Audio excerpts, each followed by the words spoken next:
Nothing Phone 3 chipset has been revealed and is not Qualcomm's best. According to leaker Yogesh Brar, the phone will now pack this Snapdragon 8s Gen 4 chipset, not the top tier 8 Elite chipset. That means solid flagship performance but with a few compromises. This is a unique chip that has a CPU setup with no efficiency core, one Cortex X4, three Cortex A720, two more at 2.8 GHz and two at 2 GHz. On paper, this should give better multi-core performance than last year's Snapdragon 8 Gen 3, but without Qualcomm powerful Oryon cores, it will not match 8 Elite in real-world test. The GPU uses a slice architecture, same as the 8 Elite, but with two slices instead of three.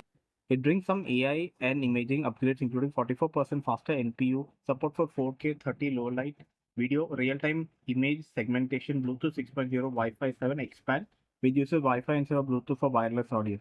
This feature should come in the $300 Room or Nothing headphone 1, but there is a cutback. There will be no 8K recording, no 4K 120 frame slow motion video, and millimeter wave 5G. Hope they can price it also well, because the rumored price $800 now looks very overpriced.